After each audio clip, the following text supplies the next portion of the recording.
Madame la ministre, plusieurs articles de presse récemment font état de l'inquiétude des étudiants en médecine vétérinaire au niveau des modalités qui entourent le concours qui est organisé en fin de première année. Alors certains prônent une annulation pure et simple du concours à cause des risques que représente la tenue de cet examen en présentiel, mais insistent également sur le fait qu'une partie de la matière relative au concours n'a pas pu être donnée, ce qui donnerait un avantage aux étudiants qui le présentent pour la seconde fois, puisque eux ont eu l'opportunité de suivre l'intégralité des cours l'année passée. Pour d'autres, la tenue du concours reste indispensable, parce que si aucune sélection n'était opérée, les étudiants se retrouveraient trop nombreux en deuxième année. De plus, le passage du concours en présentiel diminue tout risque de tricherie, contrairement aux examens passés à distance. La formule offrirait donc l'avantage de placer tous les candidats sur un pied d'égalité.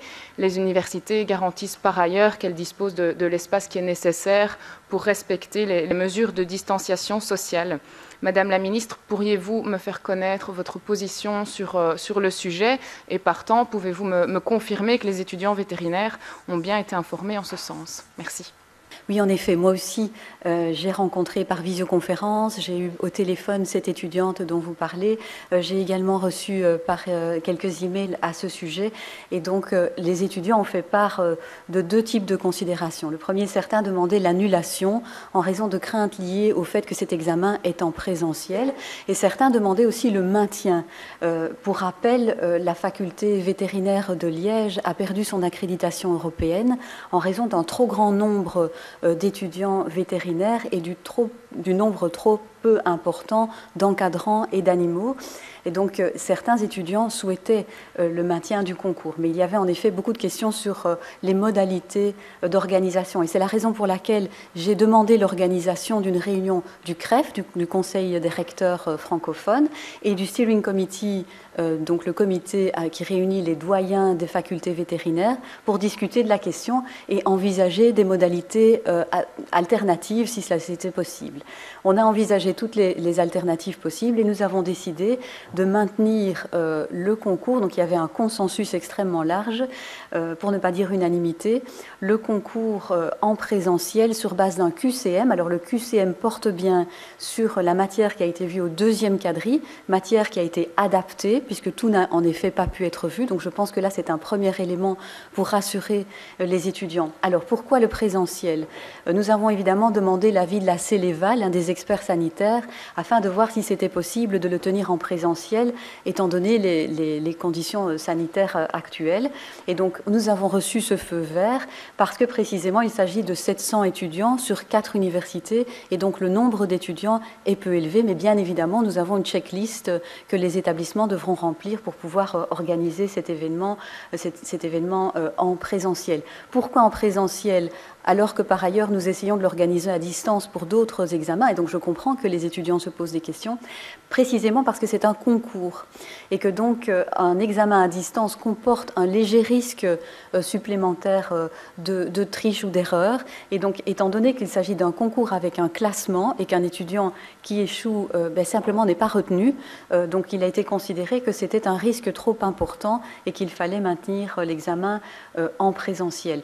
Alors j'ajoute également que j'ai demandé aux établissements qu'ils aient une attention par rapport aux étudiants qui sont à risque. On sait que certains étudiants diabétiques, par exemple, pourraient avoir des problèmes pour se déplacer pour le concours. Et donc les étudiants sont invités à se signaler parce que les établissements devront mettre en place des dispositions spécifiques à leur attention.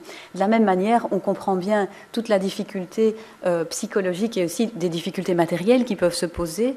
Et donc là, les établissements, là aussi, ont des structures qui sont mises en place spécifiquement pour le concours vétérinaire. Et donc, il faut, je pense, passer le message aux étudiants qu'en cas de problème spécifique ou en cas de demande d'aide psychologique, il y a des structures qui existent et donc ils doivent se tourner vers leur établissement pour y faire appel. Voilà, il y a un dernier point. Bien évidemment, toutes les modalités ont été communiquées aux étudiants et je pense qu'il faut leur souhaiter bonne chance. On a bien conscience que c'est un moment tout à fait particulier, ce concours. Et donc, il y a un appel qui a été lancé par les établissements aux étudiants pour qu'ils signalent s'ils sont dans des conditions matérielles ou psychologiques particulières pour lesquelles ils estiment qu'ils ne sont pas à même de présenter l'épreuve dans des conditions idéales. Je vous remercie de votre attention. Oui, je remercie évidemment Madame la Ministre et je me permets de rebondir sur le sujet et peut-être d'ouvrir une piste de réflexion parce que la situation actuelle, je trouve, met bien en lumière les incohérences de ce système de concours. Par ailleurs, quand Jean-Claude Marcourt a mis sur pied cette mesure en 2016, c'était censé être un concours temporaire pour une durée de 4 ans. Et ces 4 ans devaient être mis à profit pour réfléchir à la meilleure manière dont les études devraient être organisées ensuite. Alors dans les études de médecine, de dentisterie, on n'a pas un tel concours, mais on a un examen d'entrée avant la première année qui permet d'ailleurs de répondre à la problématique pour laquelle l'Université de Liège a perdu son accréditation, à savoir un trop grand nombre d'étudiants. Donc le moment est peut-être venu, on est quand même en 2020, soit 4 ans après 2016, de repenser la façon globale dont ce concours est organisé dans les études de médecine vétérinaire et pourquoi pas éventuellement envisager, comme ça se fait le plus souvent, d'organiser un examen d'entrée. Merci.